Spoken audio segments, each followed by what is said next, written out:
Doctor B R. Ambedkar ಹಾಗೂ doctor Babu Jagjivan ರಾಮ್ರವರ ಜನ್ಮ ದಿನಾಚರಣೆ. ಅಜ್ಜಂಪುರ ತಾಲೂಕು ಆಡಳಿತ, ತಾಲೂಕು ಪಂಚಾಯಿತಿ, ಪಟ್ಟಣ ಪಂಚಾಯಿತಿ, ಅಜ್ಜಂಪುರ ಮತ್ತು ಸಮಾಜ ಕಲ್ಯಾಣ ಇಲಾಖೆ ತರೀಕೆರೆ ಇವರುಗಳ ಸಂಯುಕ್ತ ಆಶ್ರಯದಲ್ಲಿ ಸಂವಿಧಾನ ಶಿಲ್ಪಿ ಭಾರತ ರತ್ನ ಡಾಕ್ಟರ್ ಬಿ.ಆರ್. ಅಂಬೇಡ್ಕರ್ ರವರ 135ನೇ ಜನ್ಮ ದಿನಾಚರಣೆ ಮತ್ತು ಹಸಿರು ಕ್ರಾಂತಿ ಹರಿಕಾರ ಮಾಜಿ ಉಪ ಪ್ರಧಾನಿ ಡಾಕ್ಟರ್ ಬಾಬು ಜಗಜ್ಜೀವನ್ ರಾಮ್ ರವರ 119ನೇ ಜನ್ಮ ದಿನಾಚರಣೆಯನ್ನು ಆಚರಿಸಲಾಯಿತು. ಈ ಇಬ್ಬರ ಮಹಾನ್ ಭಾವರ ಭಾವಚಿತ್ರಗಳೊಂದಿಗೆ ಕಲಾ ತಂಡದೊಂದಿಗೆ ಪಟ್ಟಣದ ಗಾಂಧಿ ಸರ್ಕಲ್ನಿಂದ ಅಂಬೇಡ್ಕರ್ ಭವನದವರೆಗೆ ಮೆರವಣಿಗೆ ಮಾಡಲಾಯಿತು. ಸಮಾರಂಭದ ಅಧ್ಯಕ್ಷತೆ ವಹಿಸಿ ಮಾತನಾಡಿದ ಶಾಸಕ ಜಿ.ಎಸ್. ಶ್ರೀನಿವಾಸ್ ಬಾಬಾ ಸಾಹೇಬರ ಹಾಗೂ ಬಾಬೂಜಿಯವರ ವಿಚಾರಗಳ ಬಗ್ಗೆ ಮಾತನಾಡಿದರು. ಪ್ರಾಸ್ತಾವಿಕವಾಗಿ ತಹಶೀಲ್ದಾರ್ ವಿನಾಯಕ್ ಸಾಗರ್ ಪಿ.ವಿ. ಮಾತನಾಡಿದರು. ಬಾಬಾ ಸಾಹೇಬ್ ಹಾಗೂ ಬಾಬೂಜಿ ಅವರ ಕುರಿತು ವಿಶೇಷ ಉಪನ್ಯಾಸವನ್ನು ವಕೀಲರು ಶ್ರೀ ಜಯಪ್ರಕಾಶ್ ನಾರಾಯಣ ಎಸ್.ಆರ್.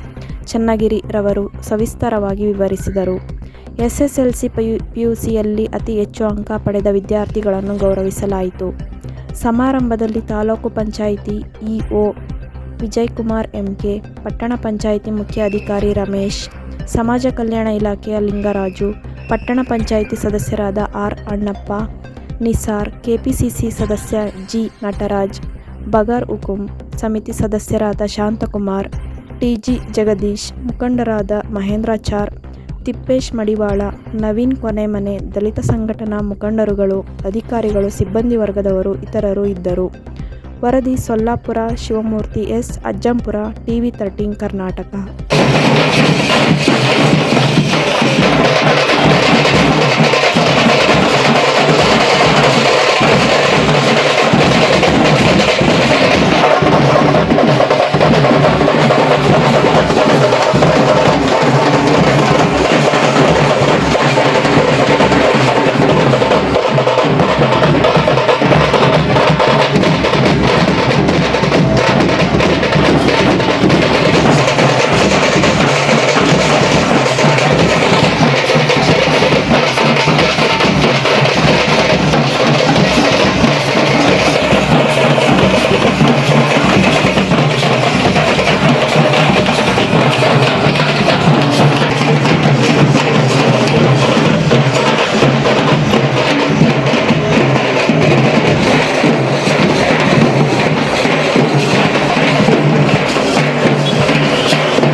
ಅಂಬೇಡ್ಕರ್ ಅವರು ಸಂವಿಧಾನ ಇವರ ಕಾಯ್ದೆಗಳ ಪುಸ್ತಕ ಅಲ್ಲ.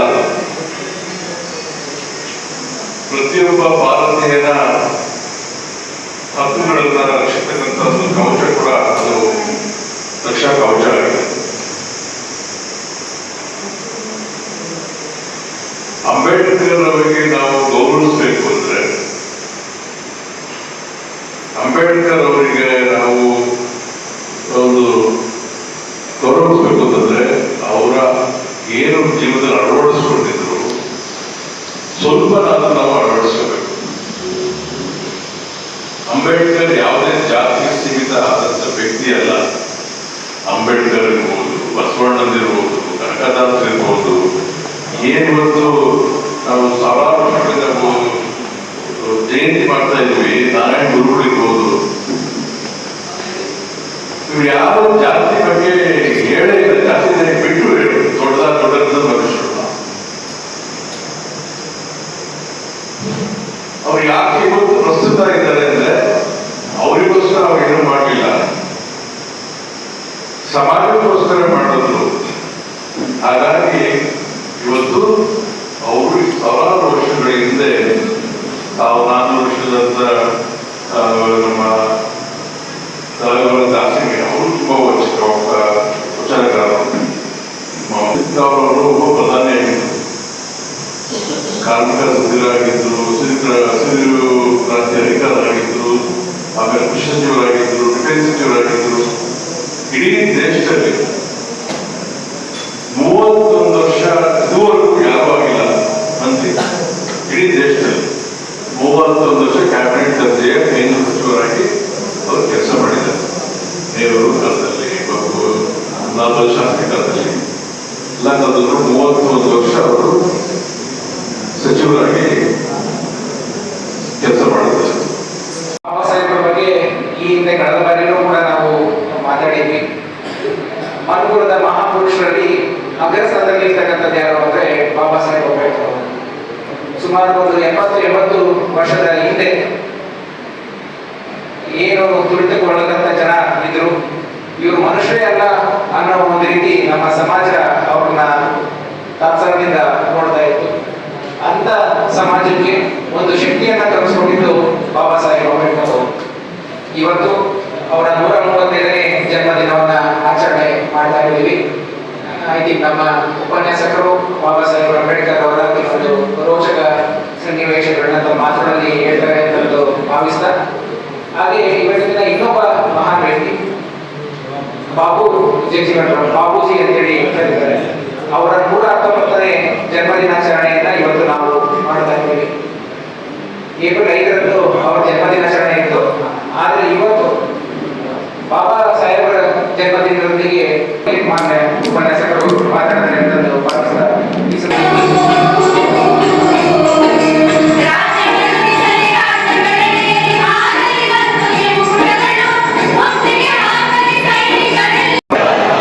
ಭಾರತವನ್ನು ಸಾರ್ವಭೌಮ, ಸಮಾಜವಾದಿ, ಧರ್ಮ ನಿರಪೇಕ್ಷ, ಪ್ರಜಾಸತ್ತಾತ್ಮಕ ಗಣರಾಜ್ಯವನ್ನಾಗಿ ರೂಪಿಸುವುದಕ್ಕಾಗಿ ಭಾರತದ ಎಲ್ಲ ಪ್ರಜೆಗಳಿಗೆ ಆರ್ಥಿಕ ಮತ್ತು ರಾಜಕೀಯ ನ್ಯಾಯವನ್ನು ಗಣ್ಯ ಮಾಧ್ಯಮವನ್ನ ಮಾನ್ಯ ಶಾಸಕರು, ತಹಸೀಲ್ದಾರ್ ಅವರು, ಕಾರ್ಯನಿರ್ವಾಹಕ ಅಧಿಕಾರಿಗಳು, ಜನಪ್ರಭು ಕಮಿಟಿ ಎಲ್ಲ ಮಹನೀಯರು, ಗಣ್ಯರು ಭಾವಚಿತ್ರಕ್ಕೆ ಪುಷ್ಪ ನಮನವನ್ನ ಅರ್ಪಿಸುತ್ತಿದ್ದಾರೆ. ವ್ಯಕ್ತಿ ಅಲ್ಲ, ನಾವೆಲ್ಲರೂ ಫಸ್ಟ್ ತಿಳ್ಕೋಬಹುದು. ಅಂಬೇಡ್ಕರ್ ಅಂದ್ರೆ ಇಸ್ ನಾಟ್ ಎ ಮ್ಯಾನ್.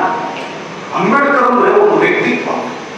ಇದು ಪ್ರತಿಯೊಬ್ಬರು ಅರ್ಥ ಮಾಡ್ತಾರೆ. ಯಾಕಪ್ಪ ಅಂತ ಹೇಳಿದ್ರೆ ಅಂಬೇಡ್ಕರ್ ಅವರನ್ನ ನಾವು ಇವತ್ತಿನ ದಿನದಲ್ಲಿ ಏನ್ ಮಾಡ್ಕೊಂಡಿದೀವಿ ಅಂದ್ರೆ ಯಾವುದೋ ಒಂದು ವರ್ಗಕ್ಕೆ ಸೀಮಿತ ಮಾಡ್ಕೊಂಡಿದ್ದೀವಿ. ನಾವೇ ಅರ್ಥ ಮಾಡ್ಕೋಬೇಕು. Is not belongs to no one community. ಇದನ್ನ ಯಾವಾಗ ನಾವು ಅರ್ಥ ಮಾಡ್ಕೋಬಹುದು. ಅವರು ಕೇವಲ ಒಂದು ವ್ಯಕ್ತಿಯಾಗಿ ನಮ್ಮನ್ನ ಆವರಿಸ್ಕೊಳ್ಳಲ್ಲ, ಒಂದು ವ್ಯಕ್ತಿತ್ವವಾಗಿ ಆವರಿಸ್ಕೊಳ್ಳಲ್ಲ. ಯಾಕೆಂತಂದ್ರೆ ಆ ಟೈಮಲ್ಲಿ ಗೊತ್ತಾಗ್ತಾಗಿಲ್ಲ. ನನ್ಗೆ ಕೂಡ ಹುಡುಗ ಕಾಲೇಜ್ ಹುಡುಗರಾಗಿದ್ದಾಗ ನನ್ಗೆ ಗೊತ್ತಾಗ್ತಾ ಇಲ್ಲ. ಅವರೊಂದು ಕೊಟೇಶನ್ ಬರ್ತಿದೆ ಸರ್, ಇಡೀ ಭಾರತದ ಜನತೆಯನ್ನು ಒಗ್ಗೂಡಿಸಲು ಸೂಟುಗೂಟುದಾರಿಯಾಗಿ ಹುಟ್ಟಿದ ಒಬ್ಬ ವ್ಯಕ್ತಿ ಭಾರತದ ಜನತೆಗೋಸ್ಕರ ಬೆಂದಲ್ಲ. ನೀಲಿ ಬಣ್ಣದ ಮಾಪದಲ್ಲಿಲ್ಲ ಸರ್, ನಾವು ನೀಲಿ ಬಣ್ಣದ ಅಂಗಿನಲ್ಲಿಲ್ಲ ಸರ್. ನಾವೇ ತಗೋಬೇಕು. ಅಂಬೇಡ್ಕರ್ ಪ್ರತಿಯೊಂದು ಪ್ರತಿಪಾದಿಸಿದ್ದು ಫಸ್ಟ್ ನೀವೆಲ್ಲರೂ ಎಜುಕೇಟರ್ ಆಗಲಿ ಅಂತ.